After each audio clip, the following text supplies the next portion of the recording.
요나서 1장 1절 2절이 3장 1절 2절 말씀과 아주 흡사하다는 것을 지난 설교 시간에 잠시 여러분에게 소개했었습니다. 그 본문을 다시 한번 읽어보겠습니다. 먼저 1장 1절 2절입니다. 여호와의 말씀이 아미떼의 아들 요나에게 임하니라. 이르시되 너는 일어나 저 큰 성읍 니느웨로 가서 그것을 향하여 외치라. 그 악독이 내 앞에 상달되었음이니라 하시니라. 자, 여러분 펜을 꺼내셔서 제가 말씀드리는 곳에 줄을 한번 쳐보십시오. 여호와의 말씀이 그렇게 줄을 치시고 거기다 1번이라고 표를 해보십시오. 자, 다음 요나에게 임하니라 역시 밑에 줄을 치시고 2번이라고 표를 하십시오. 그 다음에 일어나 저 큰 성읍 니느웨로 가서 여기에 밑줄을 또 긋고 3번이라고 표시하십시오. 마지막으로 외치라의 줄을 치고 4번이라 표기를 하십시오. 자, 그런 다음 오늘 우리가 읽은 본문 말씀 3장 1절과 2절 말씀을 같이 한번 보겠습니다. 여호와의 말씀이 두 번째 요나에게 임하니라. 이르시되 일어나 저 큰 성읍 니느웨로 가서 내가 네게 명한 바를 그들에게 선포하라 하신지라. 자, 여러분 여기에 여호와의 말씀이 이 부분이 아까 1번과 동일하죠. 그 다음에 두 번째로 요나에게 임하니라. 여기 요나에게 임하니라. 역시 1장에 2번이라고 표시한 것과 동일합니다.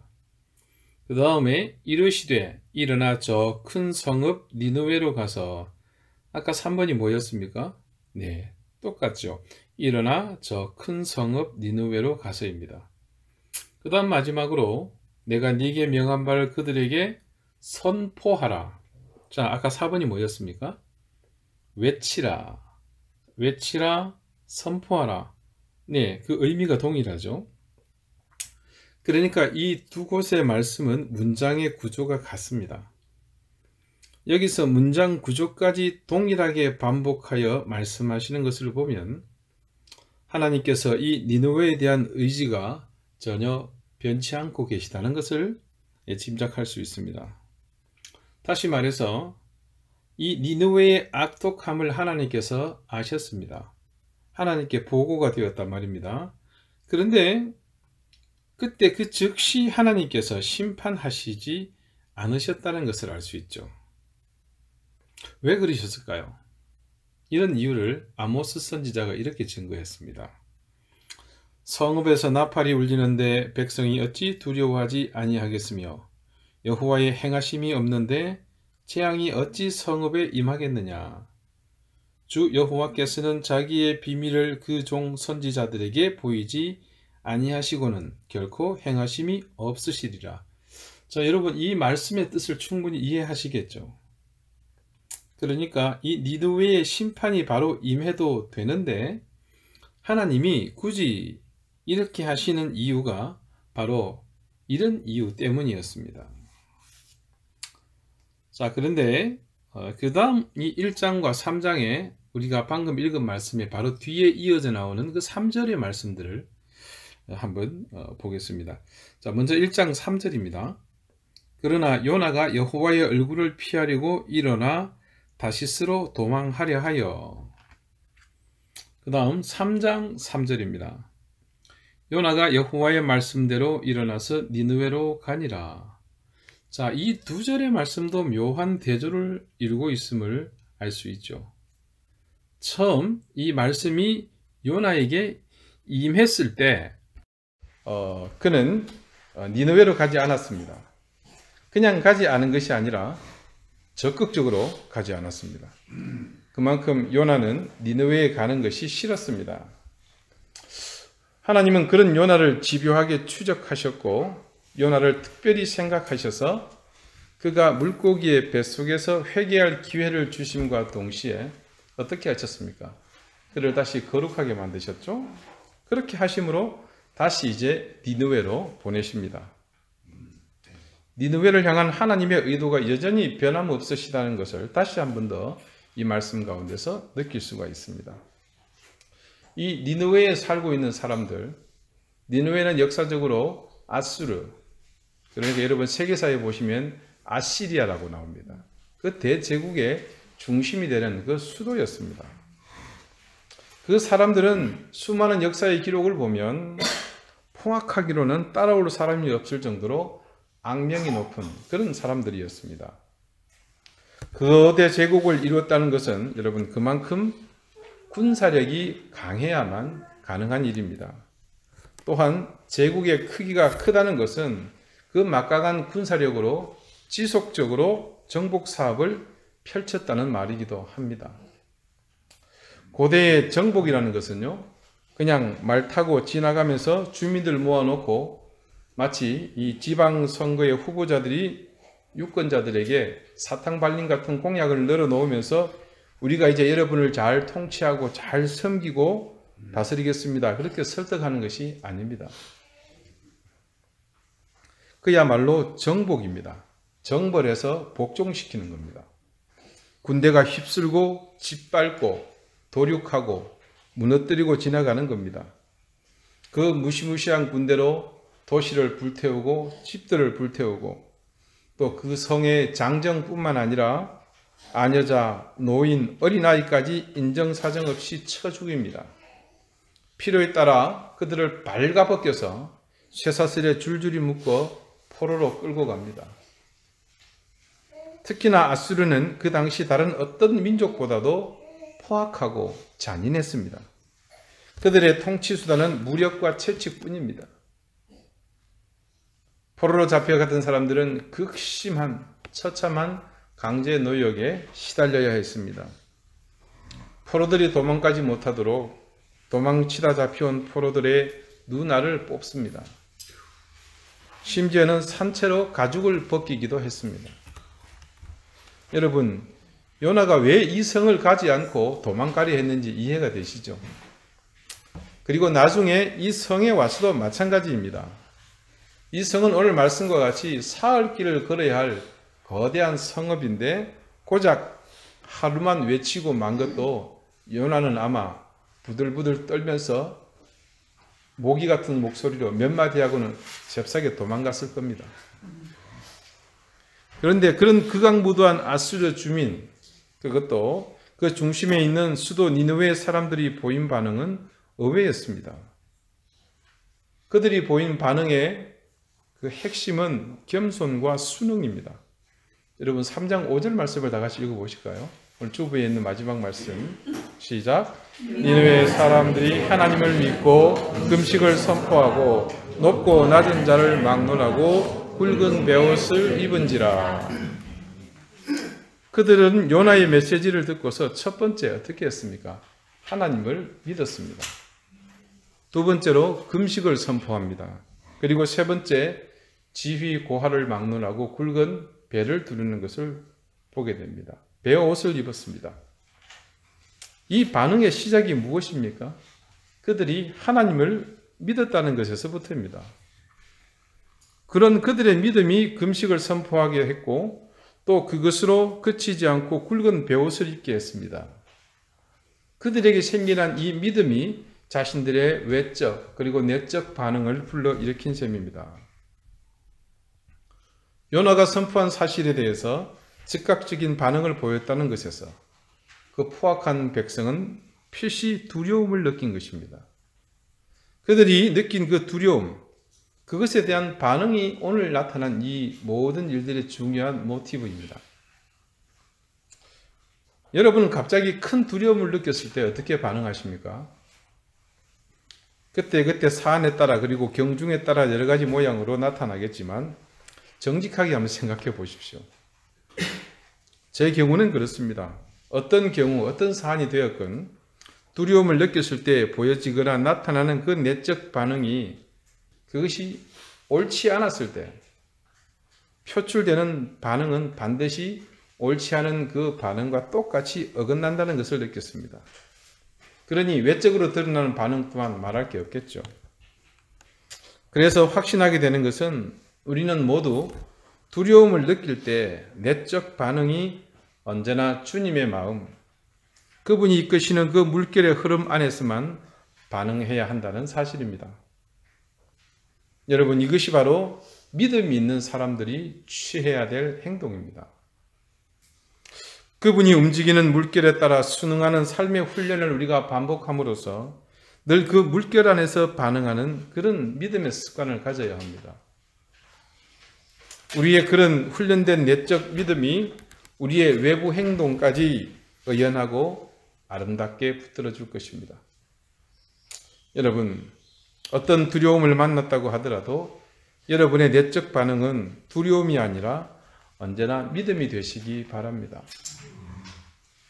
그런데 그 시대에 하나님께 선택받았던 민족들, 이 하나님의 선민인 아브라함의 후손들은 그렇지 못했습니다. 예레미야가 여호와께서 명령하신 말씀을 모든 백성에게 전하기를 마치며 제사장들과 선지자들과 모든 백성이 그를 붙잡고 이르되 네가 반드시 죽어야 하리라. 예레미야 26장 8절의 말씀입니다.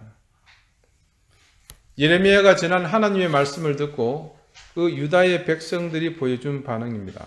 한마디로 너 죽여버리겠다입니다.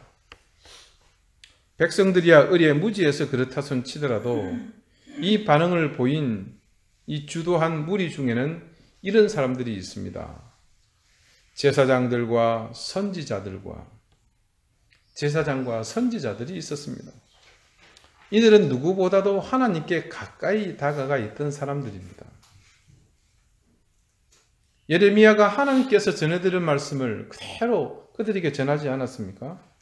유다가 곧 멸망할 것이다. 왜 멸망합니까? 가만히 있는 나라를 하나님께서 멸망시키십니까? 멸망시킬 만한 요건들이 충족이 다 됐습니다. 그가 전한 것은 분명 하나님의 말씀입니다. 그런데 그들이 보인 반응은 믿음이 아니었습니다. 도리어 예레미야를 잡아서 죽이려 했습니다. 그들은 진리를 전하는 이 선지자를 영접하지 않았습니다. 진리를 선포하는 것은 우리 그리스도인들이 제일 무겁게 감당해야 할 사명 중 하나입니다. 여러분, 아주 오래전에 이런 광고가 있었어요. 모두가 다 옳다 하더라도 아니라고 말할 수 있는 사람. 모두가 다 틀렸다고 하더라도 맞다고 얘기할 수 있는 사람. 예, 그게 자기들은 광고하기 위한 하나의 어떤 목적으로 삼았지만 우리가 그런 사람이 될 수 있어야 합니다.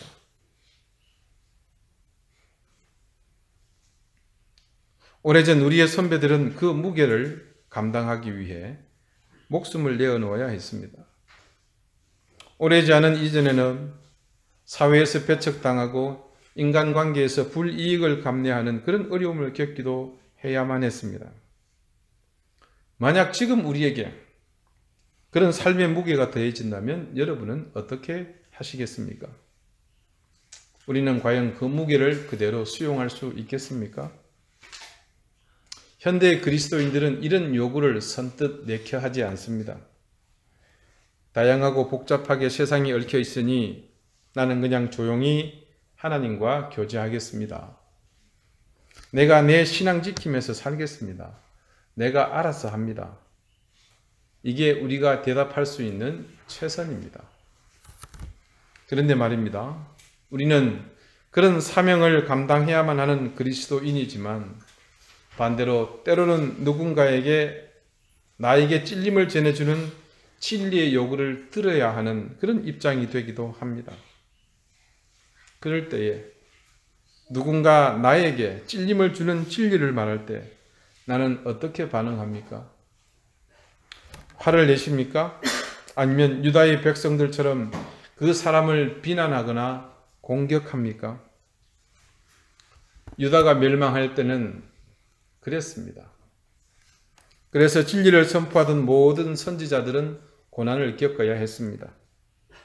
대신 그들에게 거짓말을 하는 선지자들, 평안하다, 잘 될 것이다, 복 받을 것이다, 높아질 것이다, 외적은 모두 멸망할 것이다, 그것도 하나님이 지켜주셔서 그렇다, 이런 말을 전하는 거짓 선지자는 백성들에게 환영을 받았습니다. 그들에게 재물을 가져다 주고 양식을 가져다 주고 고기를 가져다 주었습니다. 여러분 기억하십시오. 그리고 절대 잊지 마십시오. 진리의 말씀은 우리에게 번영과 평안만을 전하지 않습니다. 그 말씀은 언제나 내 편이 되어서 나를 대변해 주지도 않습니다. 나를 응원해 주지도 않습니다. 만일 기분 좋은 말씀만 찾는다면, 나를 응원해 주고 내 편만 늘 되어주는 말씀만을 내가 찾고 있다면 나는 정말 주님을 섬기는 것이 맞는지부터 점검해 보아야 합니다. 진리의 말씀은 우리를 영적 가난함으로 몰아넣으면서도 하나님을 새롭게 만나게 해주는 통로가 됩니다.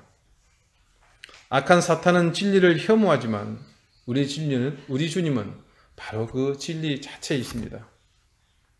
그 사실을 우리가 바로 인지하고 내 속에 진리를 담는 것을 기뻐하십시오. 그래서 내가 담은 그 진리를 전하는 것을 즐거움으로 알고 내게 들려진 진리의 말씀이 때로는 내 뼈를 꺾고 내 심중에 호흡을 할 수 없을 정도로 강력하게 찌르고 들어온다 할지라도 여러분은 믿음으로 반응할 수 있게 되기를 바랍니다. 그런데요, 오늘 말씀 가운데 조금 이해가 안 되는 부분이 있습니다. 그것은 니느웨의 사람들이 요나의 말을 듣고는 바로 하나님을 믿었다고 하는 사실입니다. 이에 대한 의문은 원문이 우리에게 진실을 알려줍니다. 이 히브리어 성경에 니느웨의 백성이 믿었다고 전하는 하나님은 이스라엘 백성이 말하는 야훼 하나님, 야훼 아도나이가 아닙니다. 원어는 이 사람들이 믿었다고 하는 그 하나님을 엘로힘이라고 표현하고 있습니다. 물론 이 엘로힘도 하나님을 뜻하는 그 표현이 맞습니다. 그렇지만 특정 상황에서 이 엘로힘은 범신론적인 면에서의 그런 신을 지칭하기도 합니다. 가령 교회를 다녀본 적이 없는 제주 해변에서 물질하던 할망이 넋두리를 하다가 어느 순간 아이고 하나님도 무심하시지 할 때 그 하나님을 말합니다.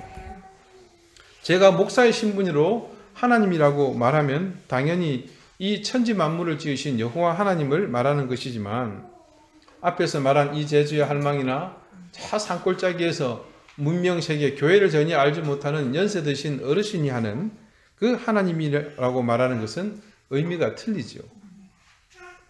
그래서 원문에서 사용한 엘로힘이라는 말은 그냥 그 시대에 그렇게 광범위하게 있는 신이라는 뜻으로 받아들여질 수 있습니다. 대제국 이 아수르의 백성들, 누구보다도 범신론과 다신론에 익숙한 그들에게 엘로힘은 그래서 우리가 아는 우리의 하나님이 아니라는 추측이 얼마든지 가능합니다. 이방 민족의 제사 방식은 대동소이합니다.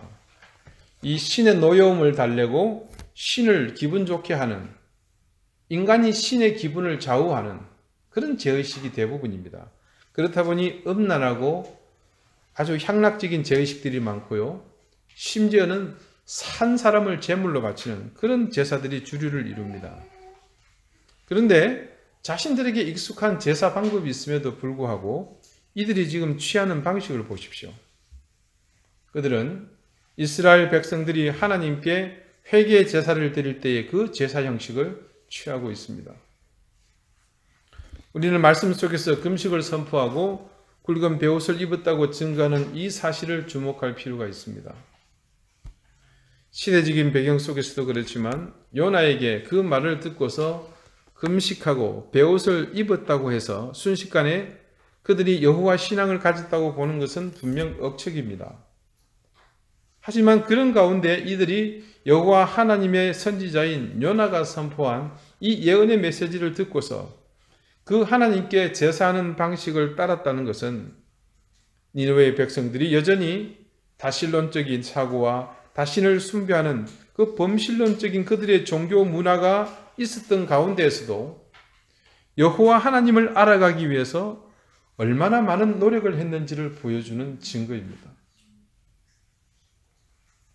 어색하고 또 불편하고 따르기 힘든 여호와 신앙을 향해서 그들이 다가가려고 애쓴 이 외적 반응은 설령 범신론적인 고백의 엘로힘이라고 할지라도 이들은 이미 야훼 하나님, 야훼 아도나이의 하나님을 향해 나가고 있었던 것입니다. 구약에서의 하나님의 구원에 계시는 단지 이스라엘 민족이라는 그 울타리 안에 갇혀 있다고 우리는 생각할 수 있습니다. 그러나 그것은 우리의 생각일 뿐입니다. 하나님은 처음부터 우리의 판단과 다른 방법으로 이미 이방 가운데 역사하고 계셨습니다. 그 하나님은 이스라엘이라는 민족적인 그 한계를 뛰어넘어서 처음부터 점진적으로 유기적으로 이방 민족들 가운데 스며들고 계셨습니다. 그런 관점에서 이 니느웨의 백성들은 엘로힘의 하나님을 통해서